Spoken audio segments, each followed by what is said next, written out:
Hi everyone, വളരെ ഹാപ്പിയാണ്. T20 world cup India win ആഗ്രഹിച്ച ഒരു തുടക്കമാണെന്ന് പറയാം. ഏതൊരു ഇന്ത്യക്കാരനും കളി കണ്ട ആളുകൾക്ക് ഇന്നലത്തെ മത്സരം മറക്കാൻ പറ്റില്ല. ആ ഒരു രീതിയിലായിരുന്നു പെർഫോമൻസ്.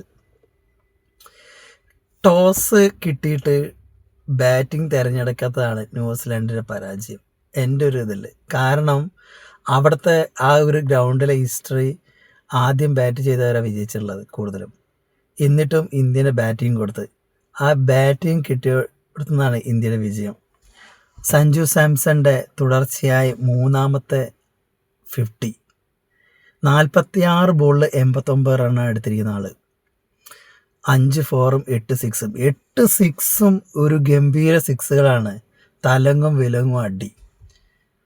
കണ്ടം ക്രിക്കറ്റ് എന്നൊക്കെ പറയുന്ന മാതിരി ഏത് ലെവലാണ് അടിച്ചു കൂട്ടിയിരിക്കുന്നത് അഭിഷേക് ശർമ്മയും സഞ്ജു സാംസണും. ഒരു പാർട്ട്ണർഷിപ്പിൽ, അതായത് ഇന്ത്യ ഇപ്പോൾ അവസാനമായി കളിച്ച കളികളിലൊക്കെ നോക്കുകയാണെങ്കിൽ ഫസ്റ്റ് വിക്കറ്റ് പാർട്ണർഷിപ്പ് ഭയങ്കരമായിട്ട് ഗുണം ചെയ്തിട്ടുണ്ട്. ഇവിടെ അതന്നെയാണ് ഉണ്ടായത്. 52 റണ്ണാണ് അഭിഷേക് ശർമ്മ അടിച്ചിരിക്കുന്നത് 21 ബോളിൽ. 6 4ഉം 3 6ഉം. Strike rate 247.62 strike rate. Sanju സാംസന്റെ പറയണ്ടല്ലോ, 46 ബോളിൽ 89 റണ്ണ്, 5 4ഉം 8 6ഉം. മൂന്നാമത് ഇറങ്ങിയ ഇഷാൻ കിഷൻ 54 റണ്ണ് 25 ബോളിൽ, 4 4 4 6. ഹാർദിക് പാണ്ഡ്യ 13 ബോളിൽ 18, ഓരോ 4ഉം ഓരോ 6ഉം. സൂര്യകുമാർ യാദവ് ആണ് പിന്നെ ഒന്ന് മോശമായത്. പറയാൻ പറ്റില്ല, പരമ്പര വിജയിച്ചതും ടൂർണമെൻറ്റ് ജയിച്ചതും കൊണ്ടൊക്കെ നമ്മളത് വിട്ടേക്കാം. സൂര്യകുമാർ യാദവിൻ്റെ innings. Tilak Varma 6 ball 8 run. പിന്നെ അവസാന ഓവർ ഗംഭീരാക്കിയ ശിവൻ ദുബെ 8 ബോൾ 26 റണ്ണ്, 3 4ഉം 2 6ഉം. Strike rate 325. ഈ ഒരു ചങ്ങാതിനെ പറയാതിരിക്കാൻ പറ്റില്ല. ഈ ഒരു ടൂർണമെൻറ്റിൽ ആൾക്ക് കിട്ടിയ അവസരമൊക്കെ മുതലാക്കിയിട്ടുണ്ട്. ഇന്ത്യക്ക് ഒരു മുതൽക്കൂട്ടാണ് ഈ ഒരു ചങ്ങാതി. കാരണം എന്താ വെച്ചാൽ, ഇങ്ങനൊരു പ്ലെയർ വേണം.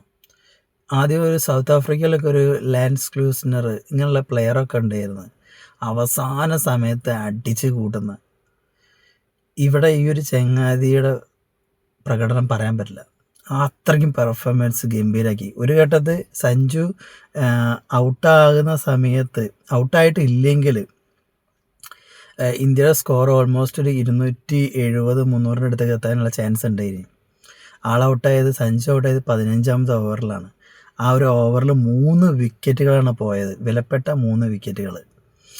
ആ ഒരു വിക്കറ്റ് പോയിട്ടില്ലെങ്കിൽ കളി വേറൊരു ലെവലിൽ സെഞ്ചുറിയൊക്കെ കഴിഞ്ഞ ആൾ.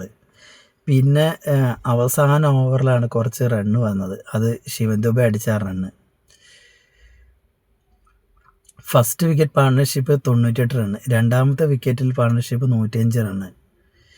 ഒക്കെ വിലപ്പെട്ട പ്രകടനമാണ്, ഒന്നും പറയാതിരിക്കാൻ പറ്റില്ല. ആ ഒരു രീതിയിൽ ഇപ്പോൾ ആ ഗ്രൗണ്ടിൽ 1,32,000 കാണികൾക്ക് മുതലായി അവരുടെ ലൈഫ് മറക്കാൻ പറ്റാത്തൊരു ഇന്നിങ്സാണ് ഇന്ത്യൻ ടീം അവിടെ കാഴ്ച ബാറ്റിങ്. സഞ്ജു സാംസണിനാണെങ്കിലും അഭിഷേക് ശർമ്മയാണെങ്കിലും അത് ഇഷാൻ കിഷൻ, വേറൊരു ലെവല്. നമ്മുടെ കളി ജിയോ ഹോട്ട്സ്റ്റാറിൽ കണ്ടിട്ട് തന്നെ കോരി തിരിച്ചുപോയി. 82 കോടി ജനങ്ങളായിട്ടാണ് ആ കളി ഇന്നലെ സ്ട്രീം ചെയ്തത്. അതൊരു ഹിസ്റ്ററിയാണ് തോന്നുന്നുണ്ട്. ഇന്ത്യൻ ബോളിങ്ങിൽ നമ്മുടെ ബുംറ, ഒരു രക്ഷയില്ല ആ ഒരു മനുഷ്യനെ കൊണ്ട്. ആളുടെ ഈ ഒരു സീസണ്, അതായത് ഈ ഒരു ടൂർണമെൻറ്റ് എടുത്ത് നോക്കുകയാണെങ്കിൽ ആള് ബോൾ എറിഞ്ഞിരിക്കുന്ന ഏത് ലെവലിലാണ്. ഈ ഒരു മത്സരത്തിന് 4 ഓവറിൽ 15 റണ്ണ് 4 വിക്കറ്റാണ് എടുത്തിരിക്കുന്നത്. അതേപോലെ Axar Patel 3 over 27 run 3 wicket. പിന്നെ വേറൊരു ഇമ്പോർട്ടൻ്റ് കാര്യം എന്ന് പറയുന്നത്, നമ്മുടെ ഇഷാൻ കിഷൻ്റെ ക്യാച്ചുകൾ 3 ക്യാച്ച് ആൾ ചെയ്തിട്ടുണ്ട്. എന്തൊരു മനുഷ്യനാണ് ആൾ. ഒരു ക്യാച്ച് കൂടി ആവേണ്ടതാണ്, പക്ഷേ 6 ലൈൻ ആയിപ്പോയി. അതും കൂടി ആയിട്ടുണ്ടെങ്കിൽ ആളൊരു മുതൽ തന്നെയാണ്. ബാറ്റിംഗ് ആണെങ്കിലും ഫീൽഡിങ് ആണെങ്കിലും പറയാതിരിക്കാൻ പറ്റില്ല, വേറെ ലെവല്. പിന്നെ ഈ ഒരു ടൂർണമെൻറ്റിൽ നമ്മൾ നോക്കുമ്പോൾ ഹൈദരാബാദ് സ്റ്റേഡിയം, നരേന്ദ്രമോദി സ്റ്റേഡിയത്തിൽ പുതിയൊരു ഹിസ്റ്ററിയാണ് പിറന്നിരിക്കുന്നത്. അതായത് 3 T20 വേൾഡ് കപ്പ് അടിച്ചിട്ടുണ്ട് ഇന്ത്യ. 2007, 2024, 2026 തുടർച്ചയായി 2 അടിച്ചിരിക്കുന്നത്. 2024 2026 ഇന്ത്യയുമായുണ്ട്. പിന്നെ അതുകൂടാണ്ട് വലിയ റൺ ചേസ് 96 റൺസിനാണ് ഇന്ത്യ ജയിച്ചിരിക്കുന്നത്. ഉയർന്ന ഫൈനലിലുള്ള ടോപ്പ് റണ്ണും കൂടിയാണ് 255 റണ്ണിന് 5 വിക്കറ്റ്. പിന്നെ അതേപോലെ സഞ്ജു സാംസൻ്റെ റെക്കോർഡ് 46 ബോളിൽ 89 റണ്ണ്. അത് ഏതൊരു ഫൈനലിലും ഒരു ഇന്ത്യയുടെ വ്യക്തിഗത റണ്ണും കൂടിയാണ് ആളെടുത്തിരിക്കുന്നത്.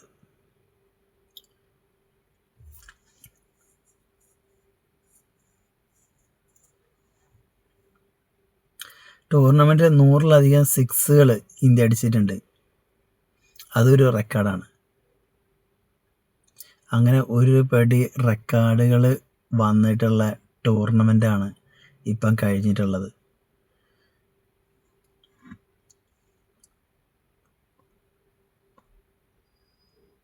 അപ്പോൾ ഈ ടൂർണമെൻറ്റ് ജയിച്ചിട്ടുള്ള ഇന്ത്യൻ ക്രിക്കറ്റ് ടീമിലെ എല്ലാവർക്കും ഞാൻ ഒരു വലിയൊരു കൺഗ്രാജുലേഷനും ബിഗ് സല്യൂട്ട് ഞാൻ നൽകുകയാണ്.